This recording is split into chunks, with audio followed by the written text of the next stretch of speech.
तो आज हम देखते हैं रीडायरेक्शन क्या होता है, रीडायरेक्शन हम क्यों यूज़ करते हैं, रीडायरेक्शन का मतलब क्या होता है। पहले तो ये समझते हैं। रीडायरेक्शन मीनिंग हम अगर कोई कमांड चलाते हैं तो हमारे साथ दो चीज़ होती है, या तो वो हमें आउटपुट प्रोवाइड करती है या हमें वो एरर प्रोवाइड करती है ना।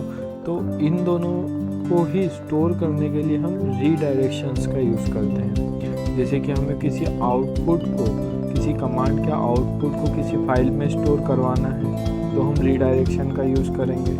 और अगर हमें इसी कमांड की एरर्स को किसी फाइल में स्टोर करवाना है तो हम रीडायरेक्शन का यूज़ करेंगे।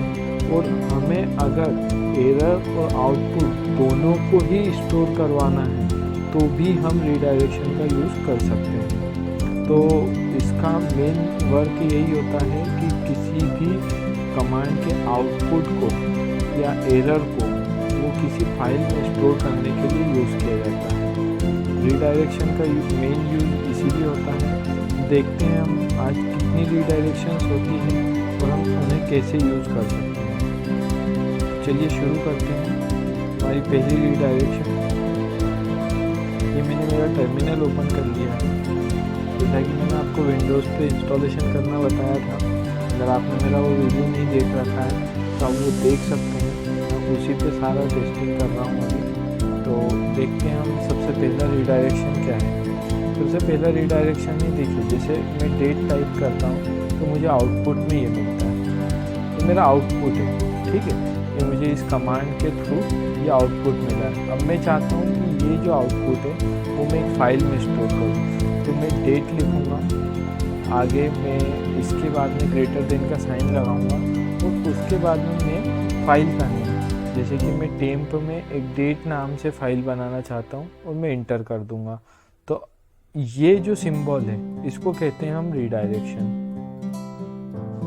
ठीक है। जो ये ग्रेटर देन का सिंबल है इसे कहते हैं हम रीडायरेक्शन। ये हमारा पहला रीडायरेक्शन है जो कि इस कमांड के आउटपुट को इस फाइल में ले जाके स्टोर करेगा, ठीक है। अब हम देखते हैं कि इस फाइल मतलब इस कमांड का आउटपुट इस फाइल में सेव हुआ भी है या नहीं। हम कैट कमांड के थ्रू चेक कर सकते हैं। जब मैं ये कमांड चलाऊंगा तो देखिए ये अभी का आउटपुट है। अभी मैंने ये कमांड चलाई थी, उसके 20 सेकेंड बाद, 20-25 सेकेंड बाद का ही ये आउटपुट है। तो इसका मतलब मैंने जब ये कमांड चलाई उसी टाइम पे यहाँ पे इस फाइल में ये आउटपुट गया। हमने जब ये कमांड चलाई थी, जब हमें डिस्प्ले पे या डेस्कटॉप पे हमारा आउटपुट नहीं मिला था, वो आउटपुट कहाँ जाके स्टोर हुआ, इस फाइल के अंदर, ये जो टेम्प के अंदर डेट फाइल बनाएंगे। अब मान लीजिए मैं डेट फाइल एक बार और आउटपुट को स्टोर करवाना चाहता हूँ, तो मैं अगर ये सेम कमांड चलाऊँगा तो उसमें आउटपुट क्या होगा, मेरा ये वाली चीज़ को रिप्लेस कर दिया, ये वाली डेट को रिप्लेस करके उसने नई डेट बना दी 2 मिनट बाद की। लेकिन मुझे इन दोनों आउटपुट को स्टोर करवाना था, लेकिन वो तो रिप्लेस हो गया। अब मुझे अगर दोनों आउटपुट को रिप्लेस नहीं होने देना चाहता हूँ, तो दोनों आउटपुट को स्टोर करवाना चाहता हूँ, तो मैं क्या करूँगा, यहाँ पे 2 ग्रेटर देन के सिंबल लगाऊंगा। जैसे मैं date, 2 greater than symbol and temp and date. अब मैं आउटपुट देखूंगा तो यहाँ देखिए, यहाँ पे 2 डेट दिख रही है। क्यों? क्योंकि मैंने आउटपुट को अपेंड करवाया, मैंने पहला वाला भी नहीं हटाया तो दूसरा वाला भी स्टोर करवा दिया। अब जैसे कि मैं वापस से एक और डेट को स्टोर करवाना चाहता हूँ, तो मैं यहाँ पे 2 ही सिंबल रखूँगा, 3 नहीं करना है, 2 ही रखना है। 2 सिंबल जो रहते हैं वो अपेंड करवाने के लिए रहते हैं। एक सिंगल जो रहता है वो फाइल में जो भी ऑलरेडी कंटेंट होगा उसको रिप्लेस करके नया कंटेंट स्टोर करवा देगा। जैसे कि मैं वापस से दूँगा ये सेम कमांड, तो यहाँ पे देखिए 3 डेट आ गई। अब मैं यहाँ पे से एक ग्रेटर देन का सिंबल वापस हटा दूंगा तो ये पूरा कंटेंट रिप्लेस हो जाएगा। हमारा ये तीनों लाइन रिप्लेस होके हमें सिर्फ एक लाइन का आउटपुट मिलेगा। क्यों? क्योंकि हमने यहाँ पे अपेंड वाला साइन हटा दिया था। हमने रीडायरेक्शन जो थी अपेंड वाली हटा करके हमने एक सिंगल रीडायरेक्शन लगा दी, जिससे सिर्फ जो इस कमांड का आउटपुट है वो इस फाइल में स्टोर होगा। ठीक है, ये दो जो एक अपेंड की कमांड है और एक रिप्लेस वाली जो कमांड है, ये दोनों मीन्स रीडायरेक्शन जो है, ये दोनों रीडायरेक्शन बहुत यूज़ होती है। हमें जब भी आउटपुट को किसी फाइल में स्टोर करवाना होता है तो हम इन रीडायरेक्शंस का यूज़ करते हैं। ठीक है, और इसके बाद में एक रीडायरेक्शन आती है, जैसे कि आपको अगर ये डेट लिखा जो आपने, ये अगर आपने गलत लिख दिया, मान लीजिए मैंने डेट की जगह DAT लिख के ही इंटर कर दिया, तो यहाँ पे ये बता रहा है कि UAT कमांड नॉट फाउंड, तो ये हमारा आउटपुट नहीं है, ये हमें एरर दे रहा है। क्या है? कमांड नॉट फाउंड, ये हमारा आउटपुट नहीं है। अगर मैं DAT के साथ में अगर ये सिंबल लगा के /temp के अंदर डेट में स्टोर करवाऊँगा तो ये यहाँ पे मुझे आउटपुट में दे दिया कमांड नॉट फाउंड, लेकिन क्या इसमें कुछ राइट हुआ है? इसमें कुछ भी राइट नहीं होगा। क्यों नहीं होगा? क्योंकि ये हमारा आउटपुट नहीं था, ये हमारी एरर थी। ठीक है, अब मुझे एरर को स्टोर करवाना है, जितनी भी एरर्स होती हैं उन्हें स्टोर करवाने के लिए भी रीडायरेक्शन होती है। जैसे कि मैं अगर डेट को नहीं DAT नहीं लगाना चाहता हूँ, मतलब लगाया नहीं बाय मिस्टेक, और मेरी कोई एरर है और मैं उसे स्टोर करवाना चाहता हूँ, तो मैं टेम्प के अंदर डेट नाम से लिखूँगा फाइल और इंटर करूँगा। यहाँ पे 2 और एक ग्रेटर देन का सिंबल लगेगा। ये रीडायरेक्शन एरर्स को स्टोर करती है। जैसे कि अब मैंने यहाँ पे दिखाया था, आपको एरर आई थी DAT के साथ, लेकिन यहाँ पे नहीं आई है। क्यों नहीं आई है? क्योंकि वो एरर जाके यहाँ स्टोर हो गई। अब मैं इस फाइल को देखूँगा अगर, तो देखिए, ठीक है, ये एरर इस फाइल में स्टोर हो गई थी, इसलिए हमें आउटपुट नहीं मिला था। ठीक है, तो एरर्स को स्टोर करने के लिए हमें 2 और ग्रेटर देन का सिंबल लगाना होगा। ये भी एक रीडायरेक्शन होती है। इन रीडायरेक्शंस का यूज़ हम लॉग को फिल्टर करने में करते हैं कि हमें आउटपुट अलग मिले, एरर अलग मिले, तो उसके लिए करते हैं। अब मैं आपको एक कमांड चला के दिखाता हूँ जिसमें हमें एरर भी मिलेगी और आउटपुट भी मिलेगा। तो हम उसे कैसे स्टोर करवाते हैं वो चीज़ मैं आपको बताता हूँ। जैसे मैंने फाइंड कमांड चला रहा हूँ, इस कमांड का यूज़ क्या है, ये कैसे यूज़ होती है, वो सब हम बाद में देखेंगे। अभी मैं सिर्फ इसे चला के आपको बता रहा हूँ कि कमांड क्या करती है। ये कमांड करती है, ये फाइंड करेगी /etc डायरेक्टरी में जितनी भी फाइल में WD नेम है वो फाइंड करके हमें आउटपुट देगी। तो मैं ये फाइंड करवा रहा हूँ कि /WD नेम से कितनी फाइल्स हैं /etc। तो इंटर करूँगा तो ये इतनी फाइल्स में /WD फाइंड नहीं किया है क्योंकि परमिशन डिनाइड थी।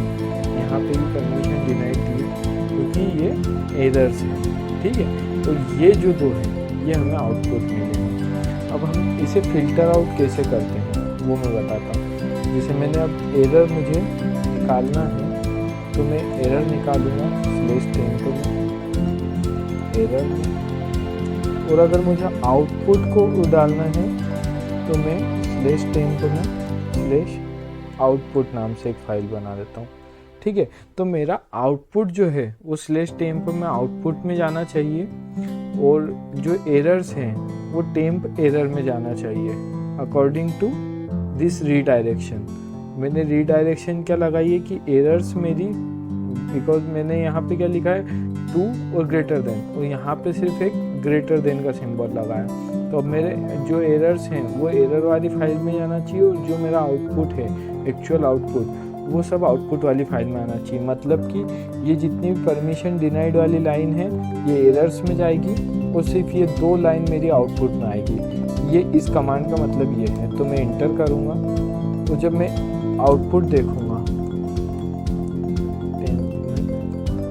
और एरर्स में देखते हैं पहले, तो देखिए मेरी जितनी भी परमिशन डिनाइड वाली लाइन थी वो यहाँ पे दिख रही है, लेकिन मेरी आउटपुट वाली फाइल में देखते हैं हम कि 2 लाइन आई है या नहीं। देखिए ये जो 2 लाइन यहाँ पे मुझे आउटपुट में मिली थी, ये वाली, ये दोनों लाइन मेरी इसमें प्रिंट हो गई है मेरी आउटपुट वाली फाइल में, लेकिन मेरी एरर वाली फाइल में ये 2 लाइन नहीं है।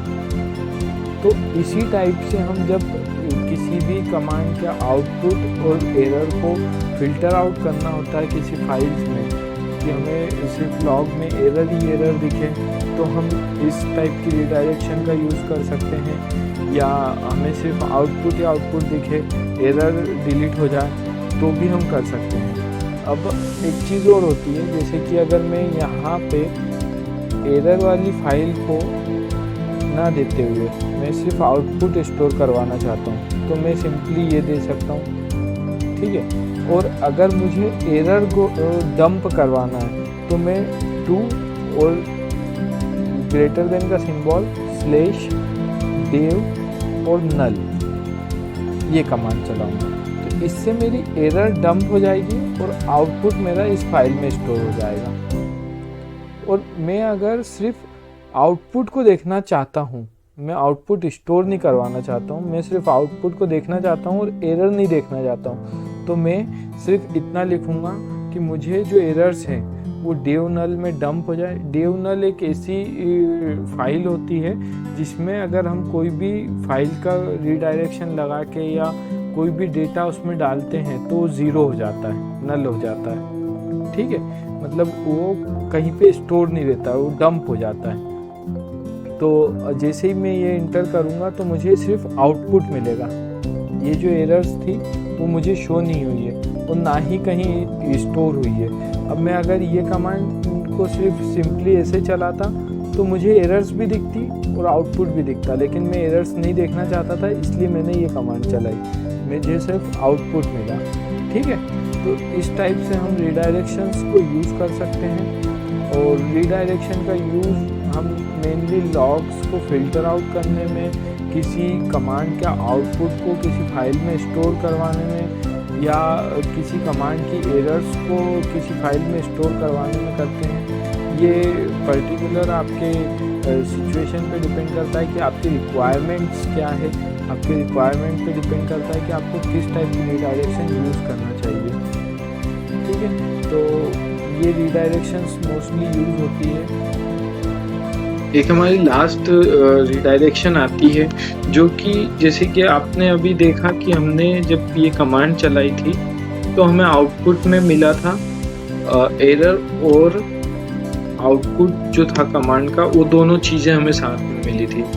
तो हमने जब इसे स्टोर करवाया, तो हमने जब इसमें ग्रेटर देन का सिंबल लगा के आउटपुट को स्टोर करवाया था, और टू और ग्रेटर देन के सिंबल को लगा के हमने एरर्स को स्टोर करवाया था। लेकिन अब मुझे क्या करना है कि दोनों एरर और आउटपुट दोनों को एक ही फाइल में स्टोर करवाना है, मुझे 2 अलग अलग फाइल नहीं चाहिए। तो मैं यहाँ पे एंड लगाऊंगा, एंड, और यहाँ पे ऑल लॉग एक फाइल क्रिएट करता हूँ, ठीक है। अब मैं जब ये फाइल क्रिएट करूँगा तो मेरी एरर और मेरा आउटपुट दोनों एक ही फाइल में स्टोर हो जाएगा, ठीक है। ये देखिए, ये उस केस में होता है जब आपको एक ही फाइल क्रिएट करना है, भले ही उसके लॉग में आपको एरर मिल रही है या आउटपुट मिल रहा है, जो भी मिल रहा है, आपको अगर उसको पूरे को एक ही फाइल में स्टोर करना है तो आपको एंड और ग्रेटर देन का सिंबल लगा के ये रिडायरेक्शन यूज़ करना होती है, ठीक है। तो ये हमारी आज की रिडायरेक्शंस वाला टॉपिक ख़त्म होता है। अब हम नेक्स्ट टॉपिक में यूज़र्स एंड ग्रुप्स पढ़ेंगे, तो बहुत मेन टॉपिक है। अभी के लिए यहीं पे हम फिनिश करते हैं, ठीक है। Thank you for watching.